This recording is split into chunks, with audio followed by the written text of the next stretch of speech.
মনে করে যে হুমায়ূন আহমেদের মধ্যে এই দুইটা চরিত্রই বিদ্যমান আছে। আপনার কাছে আসলে হুমায়ূন আহমেদ কেমন চরিত্র এবং সেটা কিরকম এইটা একটু জানতে চাইবো, কিন্তু এটা একটু চিন্তা ভাবনা করে বলেন, আমরা বিরতি থেকে এসে ফিরে তারপরে শুনবো। দর্শক, আজকে বাংলাদেশে নিচ্ছে একটি বিরতি।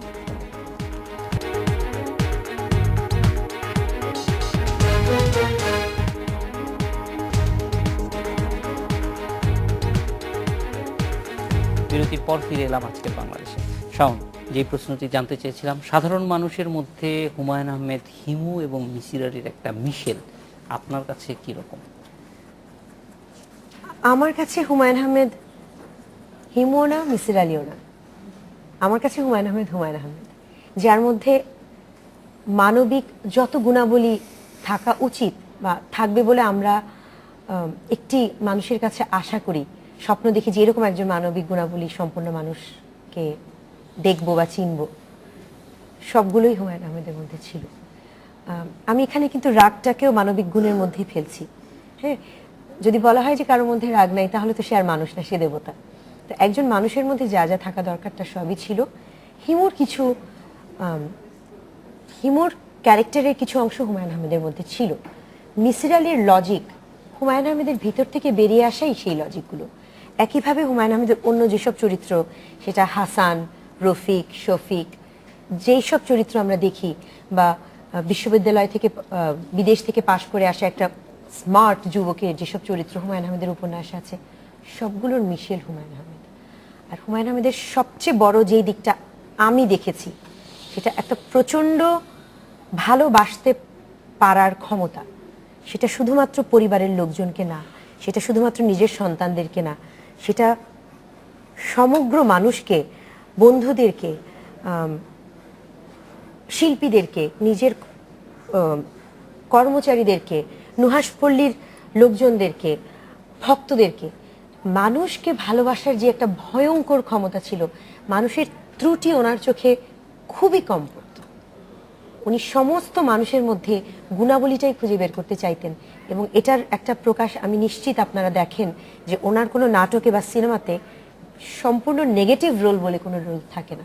একজন খুনির মধ্যে উনি ভালোবাসা দেখান, একজন ডাকাতের মধ্যে উনি এমন কিছু মানবিক গুণাবলী দেখান যেই কারণে আমরা ঘৃণা করতে পারি না কোনো চরিত্রকে।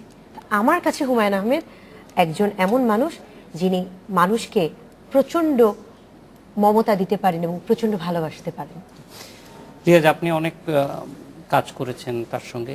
আমরা একটু সংক্ষেপে জানতে চাই যে তার সঙ্গে কাজ করার পরে আপনার মানে নিজের কোন জিনিসটা সবচেয়ে বেশি গ্রহণ করেছেন, মনে করেন যে যেটা একটা সারা জীবনের বড় পাওয়া?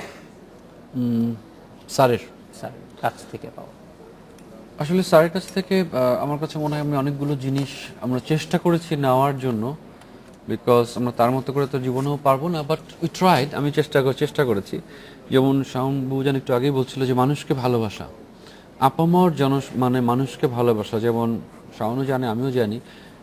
ওনার দেখা গেল যে আপনার একটা হাসপাতালে একটা বাচ্চার কোনো খুব টাকার ক্রাইসিস, বাট তার একটা খুব সিরিয়াস অসুখ, স্যারের কাছে সামহাও খবরটা আসলো, উনি আমাদের কাউকে জানিয়ে না এবং শাওন বুজানকেও না জানিয়ে তার যত টাকা লাগবে 1-1.5 লাখ টাকা উনি চুপে চুপে দিয়ে আসলেন এবং বললেন যে না, তুমি কাউকে এটা বলার দরকার নেই, ট্রিটমেন্টটা করো। এবং পরে কোনো এক সময় হয়তো সেই মহিলা বা সেই ভদ্রলোক আসলেন নুহাসপল্লিতে, কেন আসছেন তখন উনি গল্পটা করতে, আমরা তখন জানলাম হয়তো 2-3 বছর পরে। এই যে মানুষকে একটা ভালোবাসা, একটা রিয়াল কোয়ালিটি। মারা গেল যে লোকটা, তার ফ্যামিলিকে দিলেন যে সুনামগঞ্জের এক্স্যাক্টলি দীর্ঘদিন ধরে টাকা দিয়েছেন। সো এই যে এই কোয়ালিটিগুলো আমরা চেষ্টা করেছি এগুলোকে পছন্দ করে নিজেদের মধ্যে, বাট ইটস ভেরি ডিফিকাল্ট। আমার কাছে মনে হচ্ছে যে আমি এই লোকটার সাথে কিছুদিন কাজ করেছি, তার সাথে গল্প করেছি, আমার এই সৌভাগ্যটা হয়েছে। I must be very lucky. এবং আমি চেষ্টা করেছি অনেক কিছু নিতে, আমি জানি না কতটুকু নিতে পেরেছি, but I tried, that's all. Shakur ভাই, আপনার কাছ থেকে জানতে চাইবো যে হুমায়ূন আহমেদের এই যে কাজ এবং তার কাজকে মানুষের কাছে পৌঁছে দেওয়ার জন্য মানে রাষ্ট্রের দিক থেকে কোনো দায়িত্ব আছে কিনা, সেটা নানানভাবে আসলে রাষ্ট্রের দায়িত্ব আছে কিনা এটা বলার লোক আমি না। প্রত্যাশা আছে কিনা রাষ্ট্রের দায়িত্ব, ধরেন রবীন্দ্রনাথকেও 20 বছর অপেক্ষা করতে হয়েছিল তার মৃত্যুর পরে। রাষ্ট্রীয়ভাবে তিনি পালিত হওয়ার আগে। রবীন্দ্রনাথ মারা যান 1941 সালে, তার মৃত্যুর 20 বছর পরে তার জন্ম শতবার্ষিকীতে আর 1961 সালে তার প্রথম বড় ধরনের উৎসবের আয়োজন হয়। আমার মনে হচ্ছে সেই দিক থেকে হুমায়ুন আহমেদ কিঞ্চিত ভাগ্যবান যে তার মৃত্যুর 2 বছরের মাথায় গতকাল বাংলাদেশ জাতীয় জাদুঘর তার একটা হুমায়ুন পক্ষের উদ্বোধন করেছে। তো এটা সরকারি তরফ থেকে প্রথম একটা পদক্ষেপ। আমি মনে করি যে এটা একটা সূচনা হতে পারে এবং এইটাকে ধরে আরো অনেক কিছু হতে পারে, কারণ বাংলাদেশে অনেক গুণী শিল্পী মারা গিয়েছেন, তাদেরকে ওরকম ভাবে মনে করা হয় না, এটা যেমন সত্য, আবার হুমায়ুন আহমেদের মতো লেখককেও কিন্তু সবসময় পাওয়া যাবে না। হুমায়ুন আহমেদ সেই সব বিরল প্রজর লেখকদের একজন যাদের কালে ভাদ্রে জন্ম হয়। যেমন আমরা এখনই বুঝে ফেলেছি যে হুমায়ুন আহমেদের বিকল্প লেখক হিসেবে কিন্তু আমাদের কাছে সেই মানে আর কোনো, যারা আছেন তাদের মধ্যে আর কেউ নেই। যারা নতুন করে যে কবে তৈরি হবে আরেকজন হুমায়ুন আহমেদ আসবে সেটাও আমরা ঠিক বলতে পারছি না। তবে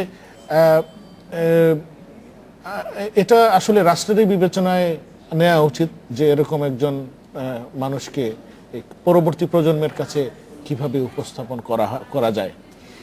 আমরা নিশ্চয়ই চাইবো যে রাষ্ট্র এই দায়িত্ব নেক। আমরা জানি যে আজকে মানুষ যে উদযাপন করছে, রাষ্ট্র অবশ্যই সেটার সঙ্গে একসঙ্গে এগোবে, এটাই আমাদের প্রত্যাশা। আজকে অনুষ্ঠানে যোগ দেওয়ার জন্য শাকিল মুজিব, শাওন এবং রিয়াজ, আপনাদের তিনজনকে অনেক ধন্যবাদ। দর্শক, এই ছিল আজকের বাংলাদেশে। দেখা হবে আবার আগামী রোববার। ভালো থাকুন, সুস্থ থাকুন।